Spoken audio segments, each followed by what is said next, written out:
Hello मेरे रसगुल्लों, क्या हाल चाल? बढ़िया।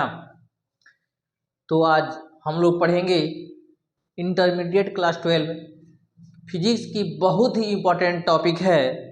क्या एक समान रूप से आवेशित अनंत लंबाई के तार के कारण वैद्युत क्षेत्र की तीव्रता, यानी गॉस थ्योरम पढ़े हैं। जो गॉस थ्योरम है उसका पहला एप्लीकेशन है कि इनफाइनाइटली लॉन्ग वायर, मतलब अनंत लंबाई का कोई तार है, उस तार के कारण वैद्युत क्षेत्र की तीव्रता यानी इलेक्ट्रिक फील्ड इंटेंसिटी हमको बताना है। तो इसको समझने के लिए सबसे पहले हम एक फोटो बनाते हैं। फोटो यानी कि एक लेंगे इनफाइनाइटली लॉन्ग वायर। ये देखिए, ये आपका इनफाइनाइटली लॉन्ग वायर दिया हुआ है। इसको एक समान रूप से चार्ज दिया गया, जो इसके सरफेस पे क्या हो गया है, फैल गया है। एक प्लस क्यू चार्ज दिया गया है। तो देखिएगा, यह ऊपर प्लस इन्फिनिटी तक जाएगा और नीचे माइनस इन्फिनिटी तक जाएगा। तो देखिए, तो गॉस भाई साहब कहे कि इसके वजह से निकालना है। मान लीजिए यहाँ से कितनी दूरी पे, आर डिस्टेंस पर एक पॉइंट पी है। इस पॉइंट पी पर वैद्युत क्षेत्र की तीव्रता बताना है। तो कैसे बताएंगे? तो हम सबसे पहले क्या करेंगे, उस पॉइंट से होकर एक गॉसियन सरफेस यानी कि ड्रा करेंगे, सिलिंड्रिकल बेलनाकार। यह देखिए, इस पे एक गॉसियन सरफेस हमने ड्रा कर दिया। ये रहा हमारा गॉसियन सरफेस। अब देखिए, गॉसियन सरफेस ड्रा कर लिए, तो पूरे गॉसियन सरफेस के वजह से यानी इस सिलेंडर के वजह से हम निकालेंगे कितना फ्लक्स होगा। तो ऊपर निकालेंगे, नीचे। तो सबसे पहले फ्लक्स निकालना होगा, ध्यान से सुनिए। तो ऊपर वाला सरफेस, ध्यान सुनिए, यहाँ देखिएगा, यह देखिए, यह सिलेंडर जैसा है। तो इसके निचले वाले सरफेस, ये वाला पॉइंट, इससे कितना, मतलब इसका एरिया वेक्टर नीचे की तरफ होगा। तो इससे कितना फ्लक्स होगा, फिर ऊपर वाला सरफेस, इससे कितना फ्लक्स निकलेगा, और दोनों के बाद ये जो क्लोज सरफेस दिख रहा है राउंड वाला, ये पूरा ये वाला, तो इससे कितना फ्लक्स निकलेगा, पूरा निकालने की कोशिश किया जाएगा। ध्यान से देखिएगा। अब क्या करेंगे, तो हम सबसे पहले देखो बाबू, इस पॉइंट को लेंगे। इस पॉइंट का एरिया वेक्टर यानी कि क्षेत्रफल सदिश, ये हो गया डीए ऊपर के तरफ। इस पॉइंट का एरिया वेक्टर नीचे हो जाएगा क्या, डीए। उसी प्रकार देखिए, ये प्लस है, प्लस ये बाहर की तरफ होगा क्या, ई की दिशा, इलेक्ट्रिक फील्ड यानी वैद्युत क्षेत्र, ये बाहर की तरफ है। और इस पॉइंट पी पर निकालेंगे, ये बाहर की तरफ क्या है, ई की दिशा, और बाहर के तरफ ही क्या होगा, एरिया वेक्टर। तो ध्यान से आप देखिएगा, इस पॉइंट पर डीए यानी कि एरिया वेक्टर, क्षेत्रफल सदिश, और ये इलेक्ट्रिक फील्ड ई, दोनों की दिशा सेम है। थीटा का मान कितना हो जाएगा, 0 डिग्री। यहाँ देखो, यह हमारा ई है और डीए, यहाँ थीटा कितना हो जाएगा, 90 डिग्री। ए डीए ऊपर की तरफ है और ये रहा ई की दिशा, यहाँ भी थीटा कितना हो जाएगा, 90 डिग्री।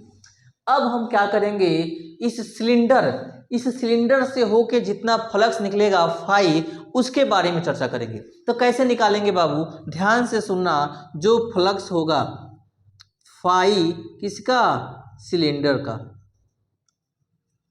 Phi cylinder. तो फाई सिलेंडर निकालो कैसे, तो ए रहा इंटीग्रल हो गया, ऊपर वाला है तो सरफेस वाला पार्ट, ऊपर वाला पॉइंट है, तो ये सरफेस इंटीग्रल हो जाएगा। मान लेते हैं यहाँ जो फ्लक्स है क्या है, फाई 1 डी फाई 1, यहाँ का फ्लक्स हो जाएगा डी फाई 2, और यहाँ का फ्लक्स क्या हो जाएगा, डी फाई 3। तो इसको क्या लिखेंगे, सरफेस इंटीग्रल डी फाई 1, फिर इसका क्या लिखेंगे, सरफेस इंटीग्रल डी फाई 2, फिर प्लस ये देखो क्लोज वाला पार्ट है, ये पूरा ऐसे चारों तरफ से, तो ये हो जाएगा क्या, क्लोज इंटीग्रल डी फाई 3। और फाई इक्वल टू क्या होता है, आप पढ़े हैं E D A cos theta. तो यहाँ से क्या करेंगे, phi cylinder equal to D phi, यानी कि जब सरफेस इंटीग्रल निकालेंगे, ये हो जाएगा E D A cos theta. ठीक इसी प्रकार यहाँ भी हो जाएगा E D A cos theta, और लास्ट में ए बचा, ए भी क्या हो जाएगा, close integral E D A cos theta. अब देखिएगा थीटा का मान यहाँ कितना है 90, यहाँ भी 90 और यहाँ क्या है 0, हर जगह रख लीजिएगा।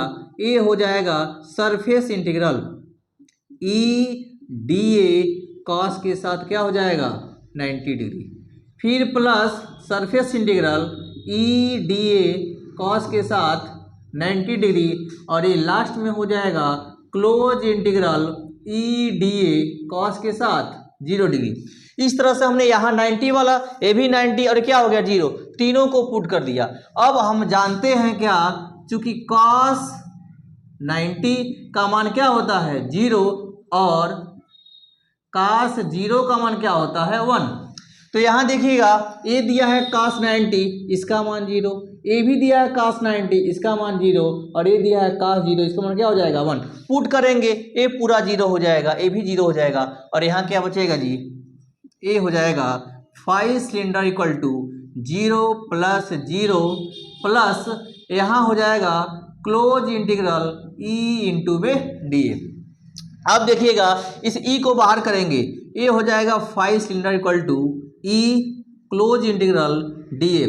और आपको बताए हैं जब किसी डिफरेंशिएशन का एक बार इंटीग्रेशन करते हैं तो डिफरेंशिएशन हट जाता है, यानी कि phi cylinder equal to E, और ये भी बताया है समझ जाइए क्या है, सांप है, जब सांप आएगा तो डी डर के भाग जाएगा, ये हो जाएगा फाई सिलेंडर इक्वल टू ई ए। यहाँ से हम मान लिया क्या इक्वेशन नंबर फर्स्ट। इसके बाद आपको बताया गया क्या, गास थ्योरम आपको बताया हुआ है, फाई ई इक्वल टू होता है क्या क्यू अपान एप्सिलॉन नॉट, तो यहाँ से फाई ई का मान हो जाएगा क्यू अपान एप्सिलॉन नॉट। इसको ला के हम इक्वेशन फर्स्ट में पुट कर लेंगे।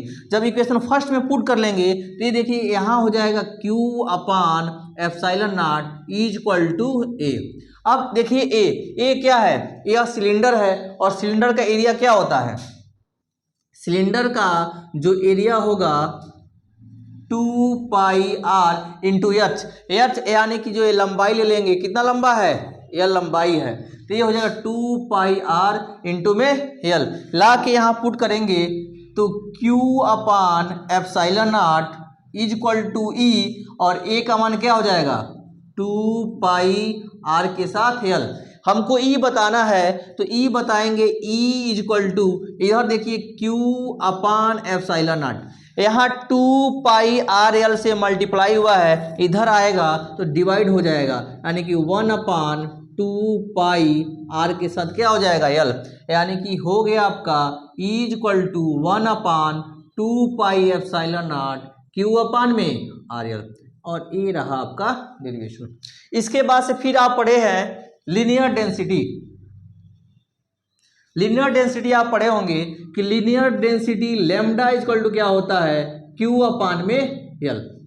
Linear density lambda equal to Q upon L. Linear density इसलिए लेते हैं क्यों, क्या है, ए वायर है, वायर में यानी इंक्रीमेंट जो होगा इसके लेंथ में होगा, तो linear density Q upon L, तो यहाँ से एल क्यू बराबर क्या हो जाएगा लैम्डा इंटू में एल। इस क्यू का मान ला के यहाँ पुट करेंगे तो ये हो जाएगा E equal to 1 upon 2 pi epsilon naught, Q का मान हो जाएगा आपका लैम्डा इंटू एल, निचवा क्या है आर अपान इंटू में एल। देखिए एल से एल कैंसिल आउट, तो यहाँ से आपका फाइनली हो जाएगा E equal to 1 upon 2 pi epsilon naught lambda upon R. A मिल गया इक्वेशन। अब यहाँ से आप देखिएगा जो लैम्डा है वो भी कांस्टेंट है, 2 भी कांस्टेंट है, पाई भी कांस्टेंट है, और एप्सिलॉन नॉट क्या है परमिटिविटी ऑफ फ्री स्पेस, ये भी कांस्टेंट है। हमको मिला क्या E is inversely proportional to R। Finally result हमको यह मिला कि E का मान R पे डिपेंड करेगा। R क्या है जी, इस तार से डिस्टेंस है पॉइंट P का, यानी कि R यानी यह पॉइंट P जितना दूर जाएगा, तार से जितना दूर जाएगा यानी कि R का मान बढ़ेगा, R का मान बढ़ेगा। तो जैसे जैसे R का मान बढ़ेगा वैसे वैसे E का मान घटेगा, और जैसे जैसे P पास आ रहा है, पास आएगा तो R का मान घटेगा, और R का मान घटेगा तो E का मान बढ़ेगा, यानी कि यह दोनों एक दूसरे के इनवर्सली प्रोपोर्शनल है, यानी कि व्यू आती है। तो इस तरह से हमने क्या पढ़ा किसी एक समान रूप से आवेशित अनंत लंबाई का कोई तार दिया है तो उसके वजह से किसी पॉइंट यानी किसी बिंदु P पर वैद्युत क्षेत्र की तीव्रता निकाला जा सकता है। ठीक है, ओके, थैंक यू।